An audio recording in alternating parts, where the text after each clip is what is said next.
everybody, welcome to day 5 of the Thompson Smiley Foundation Pontriff to Cape Town tour. Today's ride was sponsored by Duraset.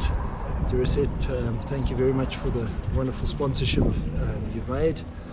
We left early this morning from Heilbronn, and it's on road bikes all the way.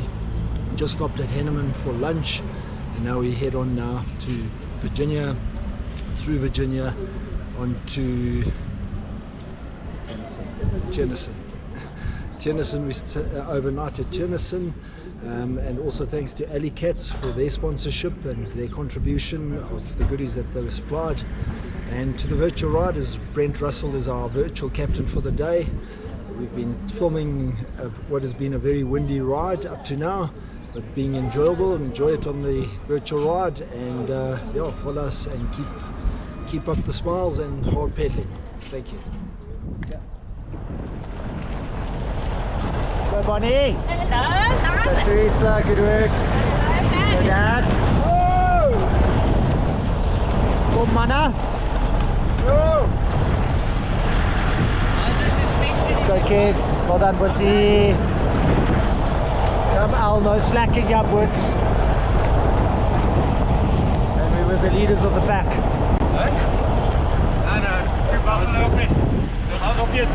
Is this the Buffalo attack? Buffalo attack. We've taken over, leading the pack again. Galileo socks. Yes, Galileo, thanks for the sponsorship of the Lacquer socks.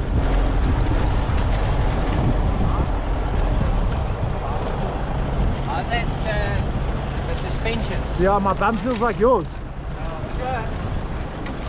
Well done, guys.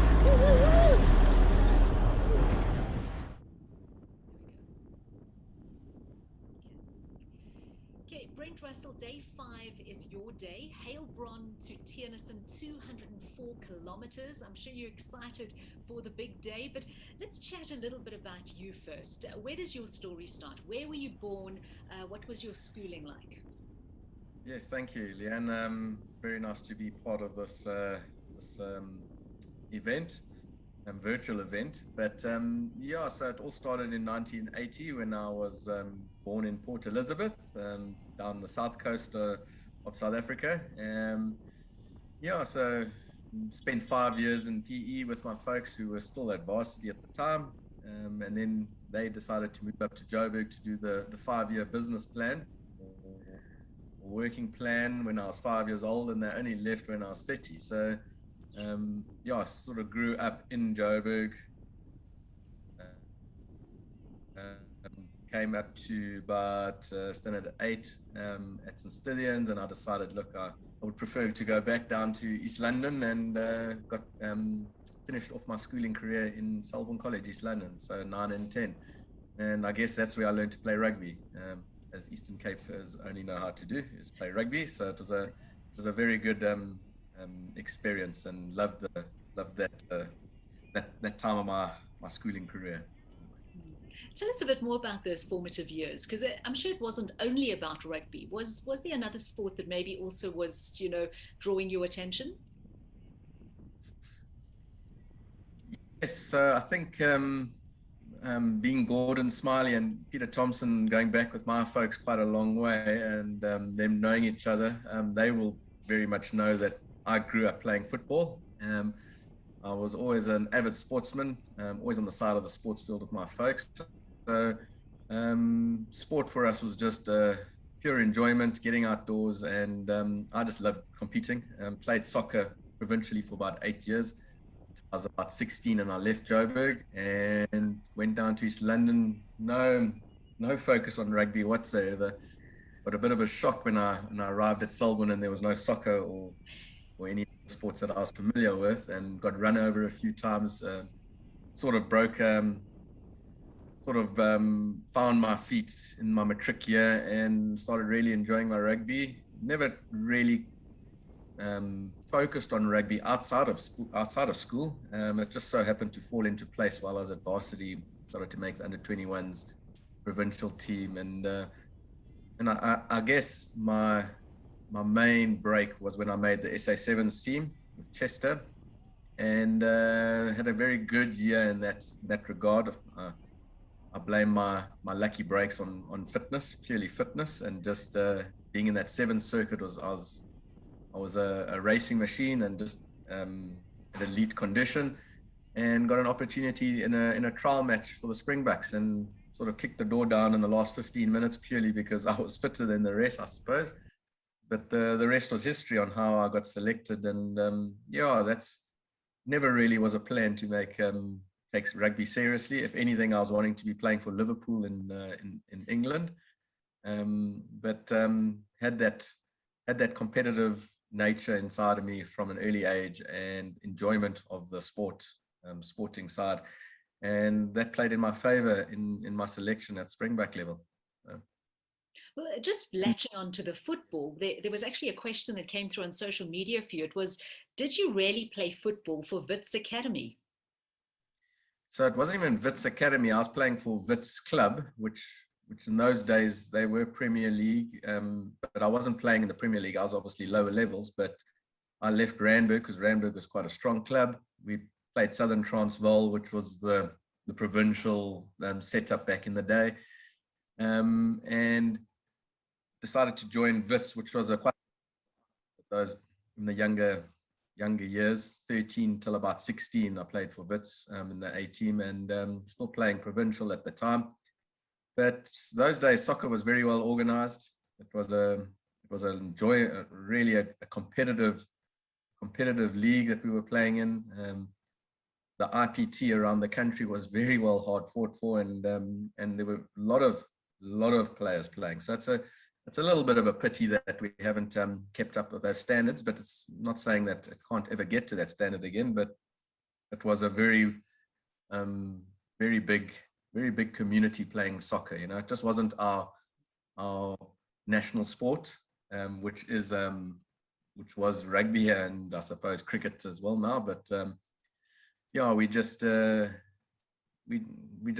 up on the side of the sports field on the soccer, and loved it.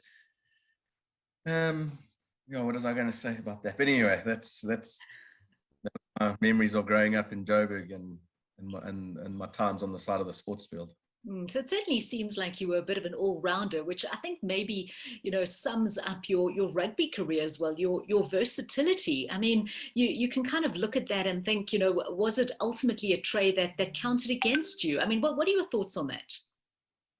Yeah, listen, that's been the issue, the topic of my whole career almost, as my versatility counted against me. And so, yeah, looking back, I mean, I don't regret a single thing, or maybe not sticking to one position. At the same time, I think my versatility allowed me to get a few more selections, but certainly for prolonging my career and having the certainty and focus on a set position, that did count against me. I would have preferred to have been regarded as a specific specialist in one position. But being who I am, and I mean, against all odds, my size, me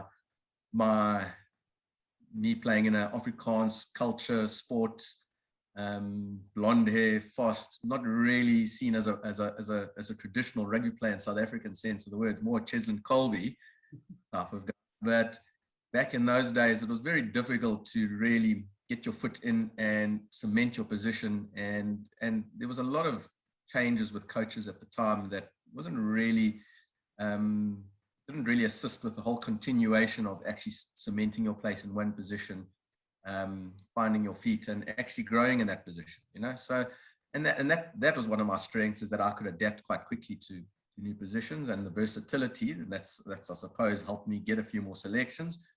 But looking back, I don't have any regrets. I really enjoyed my time. I'm just thankful that I got one test, and the whole idea around that was I was doing what I loved. I was just playing. I'm working in a real job now. That was just actually fun, and getting paid for having some fun on the sports field. You could look at someone like Dave, who's become a bit of a backline floater as well. I mean, do you have any advice for him? Yeah, it's difficult. I mean, because he's also trying to break it into the team. Coaches see talent in him. I think everyone sees that he's got potential, and trying to find a niche and where he can really add value for the next 5, hopefully 10 years type of player, you know. And I think it's the same for every player, you know. You get your lucky breaks. It's how you take your breaks, and it's how you are regarded as a key player to the team by the coach. And so the coach backs you, and you feel that backing. At the same time, he has got that backing, but we're in a very blessed position in that Springboks with depth across almost every single position now. All it is it's a coach's belief in his team. So you'll get the best out of the players. It's just a matter of finding a good position for him. I know Hendrik Pollard is probably the best fly half in the country, in the world, should I say. Let me rephrase that one. But I would love to see him, Willemse, play more at 10. I just feel that he's a ball player, and 15, I don't feel he's wasted, but I think his main position is at 10. So it's very difficult to say, if anything, where he should be playing, where I see him. You know what, it all comes down to the opportunities he's given and how he takes those opportunities in cementing his position in the team. You know, you mentioned lucky breaks. Can you think of any particular occasion where it was a moment where it was a turning point in your career? Yeah, I'm very much of the belief that things don't get handed out easily. And yes, you find yourselves in certain positions, and maybe you find that you get a position, but 100%, I believe that your lucky breaks are all down to how you prepared for those breaks and those opportunities, because when that opportunity presents itself, you have to be prepared. And so how you get prepared in your mind and obviously physically and all of that, especially in the rugby sense of the word, you just got to, I think it's such a hard sport to break and get into it. So you've actually just got to enjoy your rugby, be prepared, try your hardest, and enjoy what you do, because you're not going to enjoy it. And the problem I'm finding now is the younger the kids at school, they're getting more and more serious and less enjoyment, and it's becoming a job too early, and then therefore there's going to be burnout sooner, you know. So my whole idea around that is to every position. I mean, you go and look in the workplace, any position, you can call it a lucky break, if you call it that. It's just it's an opportunity that's presented itself. Are you looking for that opportunity? In most cases, yes, because you were prepared to take it, and how you utilize that opportunity and work with it and make a success of it it's up to you in the end of the day. And I always believe in being positive about everything that presents itself. So looking at every opportunity and be positive and go after it. So my advice to people that are trying to make it in the thing is not really focus on that opportunity. That opportunity will come. Rather focus on doing things and enjoying it, and when that opportunity presents itself, try and grab it and take it up. What is the memory that you have of your rugby playing career that warms your heart the most? I mean, what was your highest high? And then on the flip of that, what was your lowest low, your most disappointing moment in the sport? Oh, yes, I'll try and finish on the positives. So I guess the lows are that I missed out on 2 World Cups. One being early days, I got injured. The second one, I just sort of fell out of favor the last bit. But I was in quite a bad place in my mind. So so certain decisions here and there I would have maybe made differently in retrospect. But like I said, there's no regrets. My low was obviously missing out on the World Cups, and if you look back at all the different moments, it's the small injuries here and there, and I suppose the little setbacks that culminate into, I suppose, your whole career. And I would have preferred to have probably played another 2-3 years. Probably I'd ideally like to have finished in South Africa for 1 more year. I finished up in France in 2013, but we had 2 young kiddies and we're starting a new family, and very blessed there, and came back and started working. So I guess the highs were no really. I mean, we won the Tri-Nations in the 1 year, but once again, I was on the fringes. I was on the bench quite a bit that season, so I didn't really get, but that was quite a high for me. Fortunately, I did miss a Currie Cup. Those days when I was playing at the Sharks, the Bulls were quite strong, so we were struggling to beat them on a consistent basis. Yeah, and then yeah, so how I would say is obviously obviously getting selected. That is the best moment, is being selected for the Springboks to represent your country and what it stands for. Not even having played a Currie Cup game or a Super Rugby game prior to that, and being selected was a huge honor, and that's why I talk about the opportunities.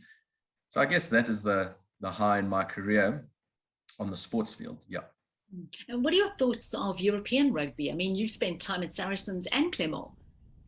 Yes. So yeah, the rugby is a little bit different there. Traditionally, it was always a wetter there and played in cold seasons, and so less flashy. Yeah, we play in winter here, no rain, maybe cold in certain places, but the ground is super hard. And I do believe it's how you are brought up. It's very much what you were exposed to from a younger age. We were exposed to running around barefoot on the rugby circles, as I suppose, but not really that cold, winter, rainy, wet type of climate where everything's sort of structured around the forwards. And yeah, I think the mind frame of that is that what you're coming up into professional rugby with is what you've learned from a younger age. So it is a tough competition because there's a lot of teams and a lot of good players, and you don't have to be flashy to make it there. You just got to work hard, do the basics, and get dirty. And so the rugby is a little bit different. And as you can see now, they have advanced to a certain. The rugby has advanced to a certain level now where they are very technical, they're very physical, they try and minimize mistakes, and they try and break down teams tactically in terms of what of the analysis and that. So there's a lot of analysis that goes on behind the scenes. So playing a European team now is very difficult in terms of tactically and trying to break them down. And generally flair is not always the way to do it. Yes, you get New Zealand, who are just natural flair based players, and how they attack the space and offload and create space out of nothing is brilliant, and that's why they have been the best team for so long. But the Northern Hemisphere definitely caught up, and what you see now is Rassie Erasmus, who's had experience in the Northern Hemisphere, his understanding of the tactical game. We are playing a very much, they call it a boring level of rugby. That's maybe another topic I'd love to talk about. I think rugby is rugby, and if you can't play boring rugby at times, then and win the games, then don't play rugby. Go and watch soccer. So the big thing for me is I think we're playing a great tactical game at the moment. It's stood us in good stead for the last 3 years. That's not to say that we can't introduce more flair when the time's right, but we're playing European rugby at the moment, and we've still got that flair as if needs be. Nothing wrong with a bit of flair. Now, if we just focus a little bit on how you are keeping fit and healthy, is there a bit of cycling in the mix as well? Yes, definitely.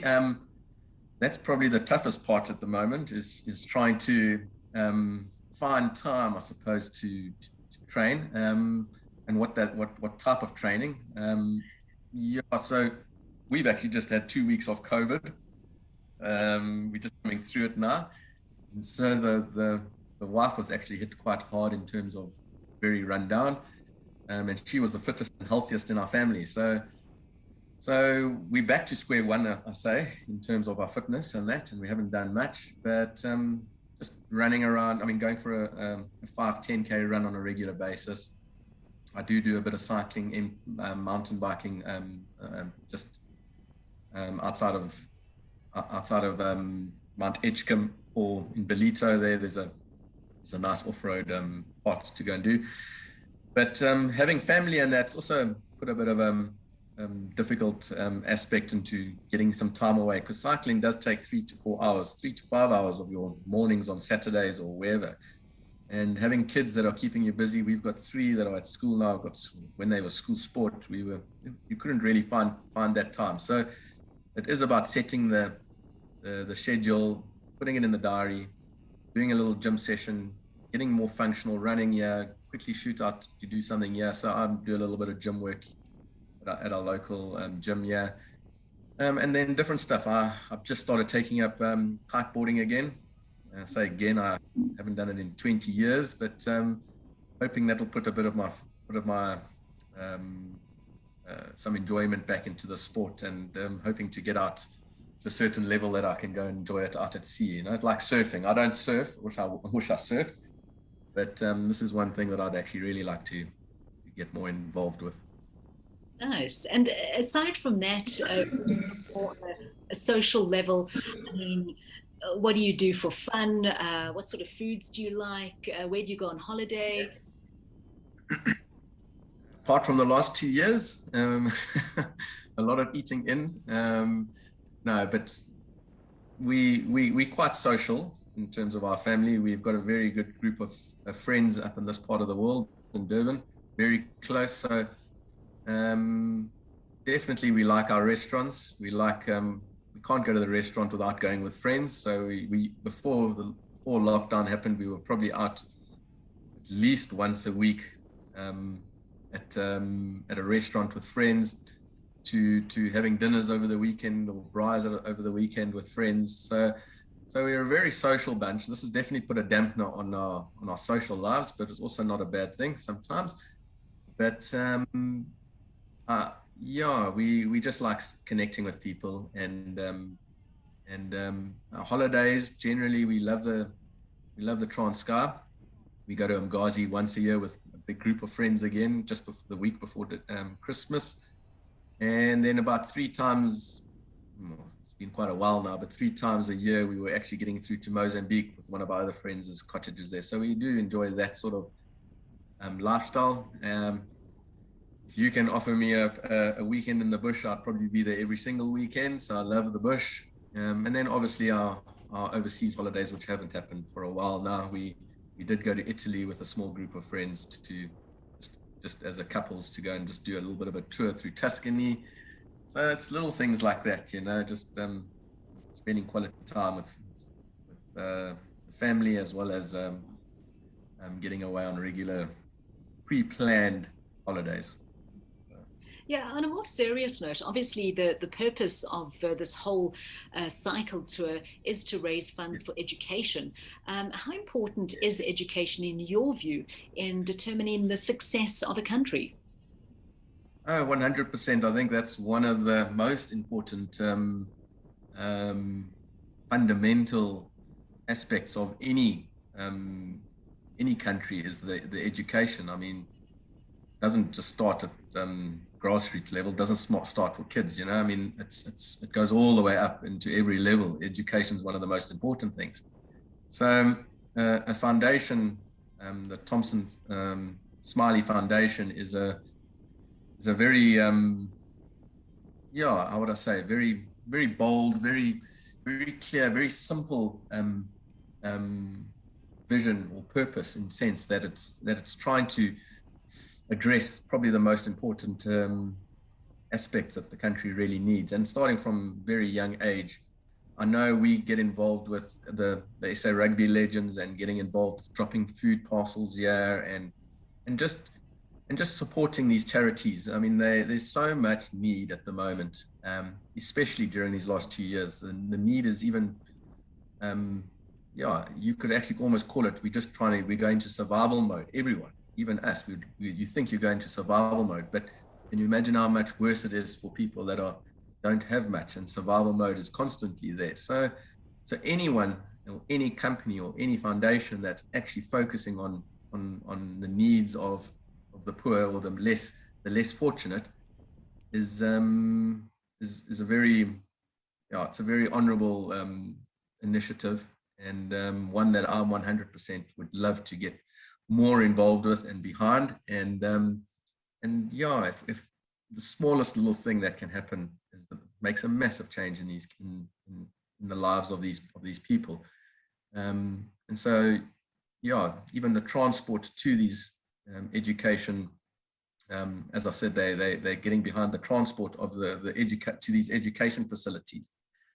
I mean, that's supporting the basics, obviously raising up funds for this is a very important issue, and I think something that should be really marketed and shared with the greater community. Yeah. And finally, do you have a message for the two bursary recipients, Melody and Kyra? Yeah, I think everything about life and looking back, I suppose. I mean, it's about enjoying what you've got given. Yeah, there's an opportunity to really make a difference. This foundation is they trying to make a difference. So if anything, you can just receive, because that is what we want to do, is receive and actually take that and actually build from this. Look at the opportunities that present yourself to you. Always have an open mind about it. Be positive. This world is a beautiful place if you can see the positives. And go out and just try your hardest. Do what you need to do in terms to be successful. Success doesn't mean having a lot of money. Success means helping others, and you'll find your reward in that aspect. When you help others, that's where you might find the most reward in terms of getting the most out of life. So I think there's a great opportunity in what they've received, and what they do with it, and how they look at the world and go out and just try their best. And I think that's ultimately all you can actually do. Go out, try your best, and enjoy whatever opportunities come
out the house, give me the toss.